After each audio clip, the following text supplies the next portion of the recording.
Hello media கிரிக்ஸ் viewers, உங்கள் எல்லாருக்கும் ஒரு பெரிய வணக்கம். இன்றைக்கான வீடியோ என்ன அப்படின்னா, ஐபிஎல் 2024 இன்னும் கொஞ்சம் நாளில் ஆரம்பிக்க போது ரொம்ப எக்ஸைட்டிங்கான ஒரு டோர்னமெண்ட். 10 டீமும் அவங்களுக்கு தேவையான ஸ்குவாடை எடுத்து வச்சுட்டு ரெடியாக இருக்காங்க களத்தில் சந்திக்கிறதுக்கு.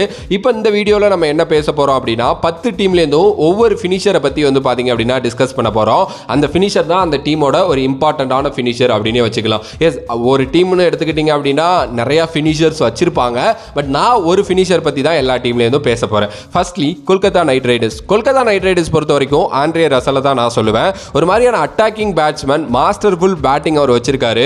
ரன் சேஸா இருக்கட்டும், இல்ல பிக் டோட்டல் போடுறதுலையா இருக்கட்டும், கேகேஆருக்கு பயங்கரமா ஹெல்ப் பண்ணக்கூடிய ஒரு பிளேயர். கேகேஆர் அவர் மேல ஒரு இம்மென்ஸான ஃபெய்த் பாத்தீங்கன்னா கடந்த ஒரு சில வருடங்களா வச்சிருக்காங்க. அவரோட ஓவரால் ஸ்ட்ரைக் ரேட் அப்படின்னு எடுத்துக்கிட்டீங்கன்னா ஐபிஎல் பொறுத்த வரைக்கும் 174. பட் கடந்த ஃபியூ இயர்ஸா அவர் பெருசா பாத்தீங்க அப்படின்னா விளையாடவே இல்லை. பட் இந்த வருஷம் அவரோட ரொம்ப முக்கியமான இயர் அப்படினே சொல்லலாம். பாப்போம் இந்த வருஷமாவது கேகேஆருக்கு ஏதாவது பயங்கர இம்பாக்டை கிரியேட் பண்ணக்கூடிய நாக்ஸ் ஆடுறாரா அப்படின்னு சொல்லிட்டு. அடுத்தபடியா எஸ்ஆர்ஹெச் பொறுத்த வரைக்கும் நான் அப்துல் சமத்தை தாங்க சொல்லுவேன். அந்த பையனுக்கு ஒரு பயங்கரமான டேலண்ட் இருக்கு. பட் அந்த பையனை கரெக்டா யூஸ் பண்ண மாட்டேங்கிறாங்க. எனக்கு தெரிஞ்சு இம்பாக்ட் பிளேயரா இந்த வருஷம் அந்த பையன் ஃபினிஷரா ஆடுவான் அப்படின்னு பெரிய நம்பிக்கை நான் வச்சிருக்கேன். எஸ், ஒரு மாதிரி பிக் ஹிட்டிங் எபிலிட்டி இருக்கக்கூடிய ஒரு பிளேயர். 2020 ஐபிஎல் ட்ரையல்ஸ்ல தான் பாத்தீங்கன்னா எஸ்ஆர்ஹெச் இவரை ஃபைன் பண்ணாங்க. அந்த வருஷம் ஆக்ஷன்ல 20 லட்சம் ரூபாய் கொடுத்து எடுத்தாங்க. ஒரு மாதிரி நல்ல ஒரு டேலண்ட். பாப்போம் இந்த வருஷம் என்ன நடக்க போகுது அப்படின்னு சொல்லிட்டு. அடுத்தபடியா சென்னை சூப்பர் கிங்ஸ் பொறுத்த வரைக்கும் எம்எஸ் தோனி தான் காமன் கம்போஸ்டா கேமை முடிச்சு கொடுப்பாரு. ஒரு பயங்கரமான எக்ஸ்பீரியன்ஸ் இருக்கு. அண்ட் ஆப்வியஸ்லி வேர்ல்டோட பெஸ்ட் ஃபினிஷர் அப்படிங்கிறதெல்லாம் நம்ம எல்லாருக்குமே தெரியும். ரீசன்ட் டைம்ஸ்ல பெருசா அவருக்கு கேம் டைமும் கிடைக்கல, ஃபினிஷ் பண்ணக்கூடிய அந்த ஒரு மாதிரி விஷயங்களும் கிடைக்கல. பட் ஸ்டில் பாத்தீங்க அப்படின்னா அவர் பெஸ்ட்டுங்க. அவர் இருக்க டீம்ல அவரை தாண்டி இன்னொரு ஃபினிஷரை நம்மளால சொல்லவே முடியாது. அப்படிப்பட்ட ஒருத்தர் தான் அவரு. அண்ட் அவரோட ஓவரால் ஸ்ட்ரைக் ரேட் அப்படின்னு பார்த்தீங்கன்னா 135. பட் அதெல்லாம் நம்ம கணக்கிலே எடுத்துக்க வேணாம். ஏன்னா எங்கேயோ இருக்கிற கேமை எப்படியோ எடுத்துகிட்டு முடிச்சிருவாரு. எஸ், இன்னமும் பார்த்தீங்க அப்படின்னா ஒரு மாதிரி பீஸ்ட் அப்படின்னு தான் நான் சொல்லுவேன். அந்த ஃபினிஷிங் எபிலிட்டின்னு எடுத்துக்கிட்டோம் அப்படின்னா பாப்பா இந்த வருஷம் ஏதாவது ஒன்று ஸ்பெஷலாக பண்ணுறாரா அப்படின்னு சொல்லிட்டு. பிகாஸ் லாஸ்ட் இயர் வேற, பார்க்கலாம் என்ன நடக்க போகுது அப்படின்னு சொல்லிட்டு. அதுக்கு அடுத்தபடியாக மும்பை இந்தியன்ஸ் பொறுத்த வரைக்கும் டிம் டேவிட்டை தான் நான் சொல்லுவேன். One of the best finishers இந்த வேர்ல்டு கிரிக்கெட் அப்படின்னு நான் சொல்லுவேன். அதே நேரத்தில் T20 ஃபார்மேட்டில் ஒரு மாதிரி பீஸ்ட் அப்படிங்கிறதுல எந்த ஒரு மாற்று கருத்தும் இல்லை. பொல்லாடுக்கு கரெக்டான ரீப்ளேஸ்மெண்ட்டாக அவர் எடுத்துகிட்டு வச்சிருக்காங்க. 180 ஸ்ட்ரைக் ரேட் பார்த்தீங்க அப்படின்னா வச்சிருக்காரு. நல்ல 6 அடி 5 அங்குலம் இருப்பார். ஒரு மாதிரி டிஸ்ட்ரக்டிவாக ஆடக்கூடிய ஒரு பிளேயர். டெத் ஓவரில் கிழிச்சு எடுத்துருவார். எஸ், அவர் பார்த்தீங்க அப்படின்னா வேர்ல்டோட பெஸ்ட் லீக்ஸ் எல்லாத்துலேயுமே பார்த்தீங்கன்னா அடிச்சுக்கிட்டு இருக்காரு. அதனால ரொம்ப டேஞ்சரஸான ஒரு பிளேயர் அவர். ஸோ அவர் தான் மும்பை இந்தியன்ஸோட ஃபினிஷர். ஆப்வியஸ்லி பார்த்தீங்க அப்படின்னா நிறைய கேம்ஸ் இது வரைக்கும் நல்லா ஃபினிஷ் பண்ணி கொடுத்துருக்காரு. ஒரு மாதிரி பயங்கரமாக பயமுறுத்தக்கூடிய ஒரு பிளேயருங்க. அடுத்தபடியாக ராஜஸ்தான் ராயல்ஸ் பொறுத்த வரைக்கும் எனக்கு 2 பேர் ஃபினிஷராக இருக்காங்க. ஒன்று ரியான் பராக், ஒரு மாதிரி கிளாஸியான ஒரு பேட்ஸ்மேன். ஆர்ஆர் அவர் மேலே ஒரு பெரிய நம்பிக்கை வச்சிருக்காங்க. ரீசன்ட் டைம்ஸில் நடந்த சையத் முஸ்தக் அலி, அதுக்கப்புறம் ரஞ்சி டிராஃபி, இது ரெண்டுலையுமே ரொம்ப நல்லா பண்ணியிருக்காரு. ஈவன் தோ சையத் முஸ்தக் அலியில் அவர் தான் ஹையஸ்ட் ரன் ஸ்கோரர் வேற. இந்த இயர் ஏதோ அவருக்கான இயர் அப்படிங்கிற மாதிரி தான் எனக்கு தோணுது. எஸ், அந்த பையன் இது வரைக்கும் பெருசாக ஐபிஎல் எதுவும் பண்ணலை தான் நான் ஒத்துக்கிறேன். பட் ஆனால் அந்த பையன் ஒரு எக்ஸ்ட்ரீமான டேலண்ட் மக்களே. எஸ், கூடிய விரைவில் வேர்ல்டு கிளாஸ் ஒரு பிளேயராக அந்த பையன் மாறுறதுக்கு நிறைய சான்சஸ் இருக்கு. ஒவ்வொரு வீடியோலையும் நான் மாற்றி அந்த பையனை பற்றி நிறையா பேசிக்கிட்டே இருக்கேன். அந்த அளவுக்கு ஒரு எக்ஸ்ட்ரீமான டேலண்ட் அந்த பையன். பார்க்கலாம் இந்த வருஷம் மேபி அந்த பையனோட இயராக இருக்கும். அதுக்கு அடுத்தபடியாக சிம்ரான் ஹெட்மேர் ஒரு பயங்கரமான ஹார்ட் ஹிட்டருங்க. எஸ், ஆர்ஆருக்கு நிறைய கேம்ஸ் நல்லா விளையாண்டு கொடுத்துருக்காரு. பயங்கரமான 6 ஹீட்டிங் எபிலிட்டிஸ் அவர்கிட்ட இருக்கு. பர்ஃபெக்டாக அந்த ஃபினிஷிங் ரோலுக்கு அவர் தான் சூட் ஆவார். 150க்கு மேலே ஸ்ட்ரைக் ரேட் வச்சிருக்காரு. ஒரு மாதிரியா எக்ஸ்பெக்டேஷன்ஸ் அவர் வந்துட்டார் அப்படின்னா ரொம்ப ஹையாக தான் இருக்கும். ஒரு நல்ல பிளேயர், டெஃபினெட்லி நிறைய நல்லா பண்ணியிருக்காரு ஆர்ஆருக்கு. ஸோ இவரும் one of the finisher for RR அப்படின்னு நான் சொல்லுவேன். அதுக்கு அடுத்தபடியாக டெல்லி கேபிட்டல்ஸோட ஃபினிஷர்ஸ் அப்படின்னு எடுத்துக்கிட்டோம் அப்படின்னா இப்போ வரைக்கும் எனக்கு தெரிஞ்ச அக்ஷர் பட்டேல் தான்.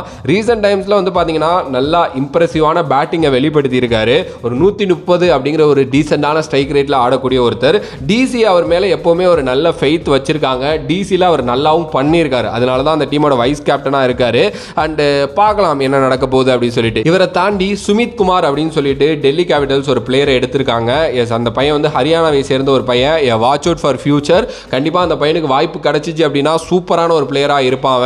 ஒரு பவுலிங் ஆல்ரவுண்டர். பார்க்கலாம் என்ன நடக்க போகுது அப்படின்னு சொல்லிட்டு. அடுத்தபடியாக பஞ்சாப் கிங்ஸ் பொறுத்த வரைக்கும் ஜிதேஷ் சர்மாவை தான் நான் சொல்லுவேன். பயங்கரமான டைமிங் கிளாஸ் எபிலிட்டி இருக்கக்கூடிய ஒரு பிளேயர். ரொம்ப ஹைலி டேலண்டட் பிளேயருங்க. ஸ்லாக் ஓவர்ஸில் அவர் ரொம்ப டேஞ்சர் அப்படின்னு கூட சொல்லலாம். ரீசன்ட் டைம்ஸில் இந்தியன் டீம் ஆடி இருக்காரு. அந்த எக்ஸ்பீரியன்ஸ் வேற இப்போ இருக்கும். அங்கேருந்து வேற நிறைய லேர்ன் பண்ணிட்டு வந்திருக்காரு. 160க்கு மேலே பார்த்தீங்க அப்படின்னா ஸ்ட்ரைக் ரேட் வச்சிருக்கக்கூடிய ஒரு பிளேயர். லாஸ்ட் சீசனும் ரொம்ப நல்லா பண்ணியிருக்காரு. அண்ட் இப்போ அவருக்கு இந்தியன் டீமில் கண்டினியூவாக இடம் பிடிக்கணும் அப்படிங்கிற அந்த ஒரு வெறி வேலை இருக்கும் அப்படிங்கிறதுனால இப்போ பார்த்துக்கிட்டிங்க அப்படின்னா அவர் வந்து ரொம்ப ரொம்ப டேஞ்சர் அப்படின்னு தான் நான் சொல்லுவேன். ஸோ பஞ்சாப் கிங்ஸ் ஒரு சூப்பரான ஒரு ஆல்ரவுண்டரை வச்சிருக்காங்க. அதுக்கு அடுத்தபடியாக குஜராத் டைட்டன்ஸ் பொறுத்த வரைக்கும் ராகுல் Tewatia, no words to say அந்த பையனை பற்றி. ஒரு பயங்கரமான எக்ஸ்ட்ரீமான ஒரு டேலண்ட், டொமஸ்டிக் கிரிக்கெட்டாக இருக்கட்டும் ஐபிஎல்லாக இருக்கட்டும் பயங்கரமாக பண்ணிட்டு இருக்காரு. எப்படா அந்த இந்தியன் டீமோட கதவு தட்டும் அதை போயிட்டு கிராப் பண்ணலாம் அப்படின்னு சொல்லிட்டு வெயிட் பண்ணிட்டு இருக்காரு சீரியஸா. அவருக்கான ஆப்பர்ச்சுனிட்டிஸ் எப்பெல்லாம் கிடைக்குதோ கேமை முடிச்சு கொடுத்துருவாரு. பட் ஆனால் ஜிடியில் போன வாட்டி அவருக்கு நிறைய கேம்ஸ் வந்து கிடைக்கல. எல்லா மேட்சும் இருந்தாரு, ஆனால் அவர் போய் பேட்டிங் விளையாடுற அளவுக்கு நல்ல கேம்ஸ் வந்து கிடைக்கல. எனக்கு தெரிஞ்சு இந்த வருஷம் அது மாறும் அப்படின்னு நான் நினைக்கிறேன். அந்த பையன் கண்டிப்பாக இந்திய டீமுக்கே தேவைங்க. அதுக்கு அடுத்தபடியாக Lucknow super giants Nicholas Pooran. Yes, MS தோனிக்கு அப்புறம் ஒரு பயங்கரமான ஃபினிஷர் அப்படின்னா இந்த ஐபிஎல்ல நிக்கோலஸ் பூரானை சொல்லலாம். The most exciting young batting talent in modern day cricket அப்படின்னு தான் சொல்ல முடியும். 160 ஸ்ட்ரைக் ரேட்ல கேம் எங்கே இருந்தாலும் எங்கேருந்து வேணாலும் எடுத்துக்கொண்டு வந்து முடிச்சு கொடுத்துருவாரு.